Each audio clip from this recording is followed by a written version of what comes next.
본 말씀을 통해서 시대를 선도하는 영적 기술, 시대를 선도하는 영적 기술이라는 제목으로 하나님의 말씀 증거하겠습니다. 예전에는 영토의 크기나 혹은 군사력으로서 강대국과 약소국으로 나뉘었다면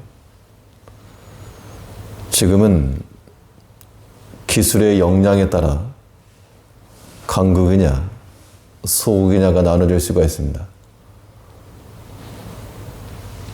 다른 나라보다 앞선 기술력은 전 세계를 이끌어갈 수 있는 표준을 제시하는 겁니다.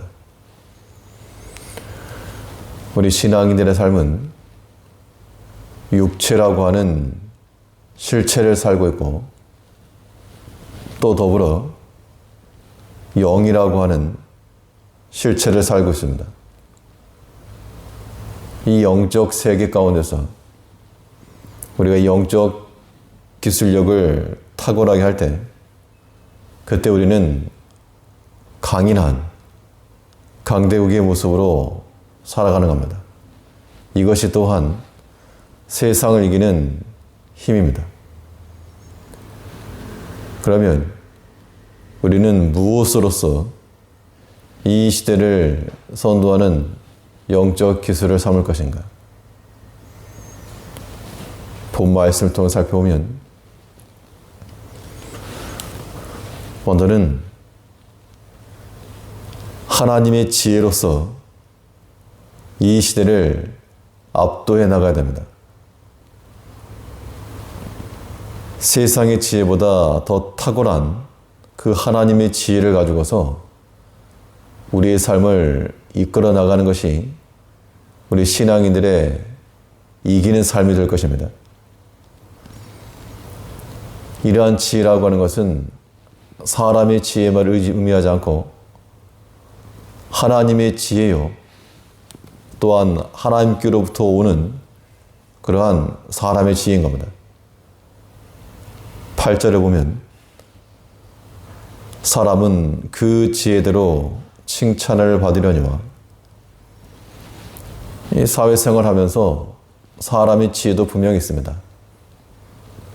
관계를 어떻게 풀어나갈지 어떻게 말을 할지 이런 것도 하나의 지혜이긴 한데 우리가 추구할 지혜라고 하는 것은 오직 하나님의 지혜요 또 하나님께로부터 오는 그 사람의 지혜인 겁니다. 이 땅 가운데 많은 세상의 지혜가 있어도 하나님의 지혜가 더욱 탁월하다 하셨고 또 하나님께서는 사람의 지혜를 헛것으로 하신다 그랬습니다. 그러니까 아무것도 아닌 건데 그것이 무엇인가를 약속하는 줄 알고 그것 따라가지 말아라. 사람들이 아무리 많은 뉴스거리를 가지고 이것이 꼭 필요하다 말해도 우리는 하나님 말씀과 그 약속에 따라 나가는 것 이것이 하나님의 지혜로 사는 겁니다. 전도서에서는 이 세상의 지혜를 가리켜서 뭐라 말했는가 하면 하나님 앞에 미련한 것이라 그랬습니다. 우리가 하나님 앞에서 사는 자들은 하나님께서 미련하게 여기시는 그 세상의 지혜로 만족하지 않고 도리어 세상이 어리석다라고 말하는 그 하나님의 지혜를 가지고 살아가는 겁니다.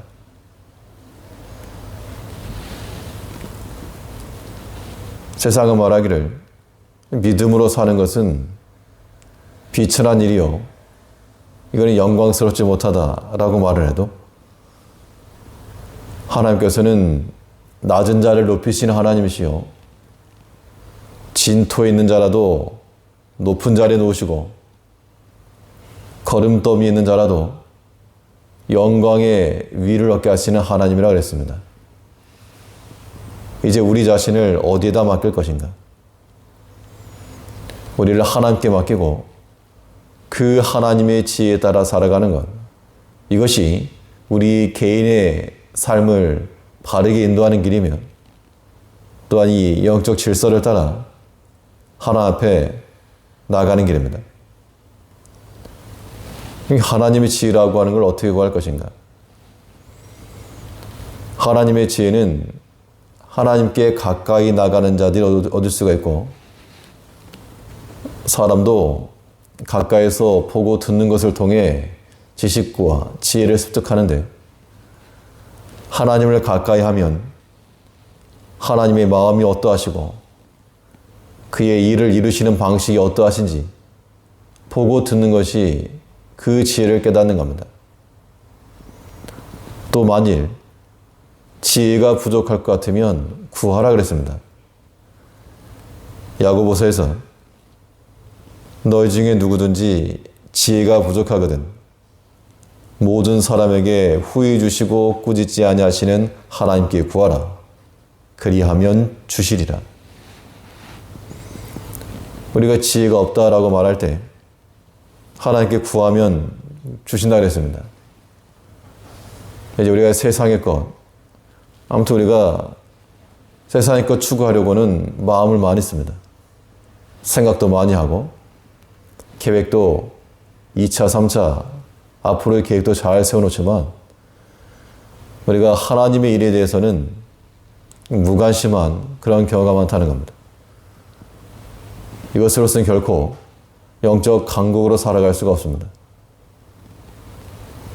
우리가 하나님 말씀으로써 우리 앞에 길을 닦아놓고 그 시온의 대로를 넓게 하여 하나님께로 향할 수 있는 그런 환경을 조성해 가는 것이 하나님의 지혜인 겁니다. 사람의 지혜로서 육체를 위해서 살아가지 않고 하나님께 가까이 나갈 수 있는 그러한 모든 것을 만들어 나가는 것. 이것이 곧 탁월한 영적 기술력으로 하나님 앞에 가까이 가는 길입니다. 하나님의 지혜를 크게 하여 세상이 따라올 수 없는 그런 격차를 만들어낼 때 우리는 세상을, 이 시대를 이끌어갈 수 있는 겁니다. 또 우리는 무엇으로서 이 시대를 선도하는 영적 기술을 삼을 것인가? 우리 믿음의 성도들은 바른 마음으로서 이 세상을 압도해 가야 됩니다. 탐심이 앞서는 구부러진 길보다 진실함이 인도하는 그런 바른 길을 가는 것이 더 강한 겁니다. 하나님은 빛이시라 했는데 빛의 특징 가운데 하나가 직진성입니다. 돌아가거나 구부러지거나 하지 않고 하나님은 빛이심으로 직진하시는 우리의 삶이라고 하는 것도 하나님을 따라 비뚤어지지 않고 기울어지지 않고 언제나 정도를 향하여 직진할 수 있는 그러한 직진성을 갖춰야 됩니다. 8절에서 사람은 그 지혜대로 칭찬을 받으려니와 마음이 패류한 자는 멸시를 받으리라. 하나님의 지혜로서 하나님 말씀으로서 지혜를 삼고 우리 마음의 모난 부분을 다스리면 이 고든 길을 만들어 가야 되겠는데 도리어 마음이 패류한 자, 패류하다라고 하는 말은 이 비뚤어졌다 그 이야기입니다. 이 마음이 비뚤어져 가지고 말하는 것이나 생각하는 것이 곡해하기 잘하고 오해하기 잘하고 또 하나 앞에 불순종하게 살아간다면 그것은 하나 앞에 멸시받는 겁니다. 대중가요 가운데도 제목 부차가 삐딱하게라고 그런 노래가 있습니다. 영원한 것은 없다라고 하는 그 잘못된 전제에서부터 반항적인 기질이고 질서를 깨겠다라고 하는 그러한 것들인데 우리는 하나님 안에서 이 삐딱한 게 아니고 언제나 반듯하게라고 하는 노래를 부르며 나가야 됩니다. 하나님이 두신 이 영적인 질서를 지켜나갈 것이며 하나님께서 허락하시는 그 은혜 길을 우리는 온전히 유지해 나가야 됩니다. 그 바른 길을 걸어가는 것이 기술력입니다.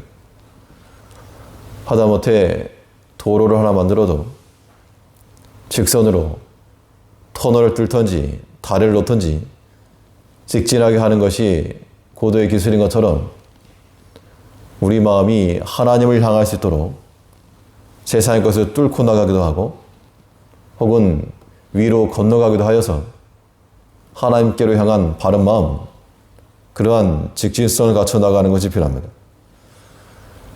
마음이 바르지 못하면 하나님 나라의 분깃이 없다 그랬습니다. 사도행전에서 하나님 앞에 내 마음이 바르지 못하니 이 도에는 내가 관계도 없고 분깃될 것도 없느니라. 세상으로 길어진 비뚤어진 마음 가지고는 하나님 나라를 얻을 수 없다 그랬습니다. 우리가 사람에 대해서나 하나님에 대해서나 이거 비뚤어진 마음 말고 언제나 바르고 곧은 마음으로 구부러진 것을 곧게 하고 모난 부분을 정하게 하여 오직 하나님께로 나아가는 그러한 정도의 지름길들을 만들어 나가는 것. 이것이 영적 기술력이요 하나님의 나라를 이끌어 나가는 힘이며 이 공동체를 세워나가는 길이 될 겁니다. 우리 자신이 이러한 선도적인 길을 걸어가며 우리 주위에 있는 모든 믿음의 형제들에게도 권유할 수 있는 그러한 믿음의 앞선 자들로 살아가는 우리가 되어야 될 줄 압니다. 기도하겠습니다.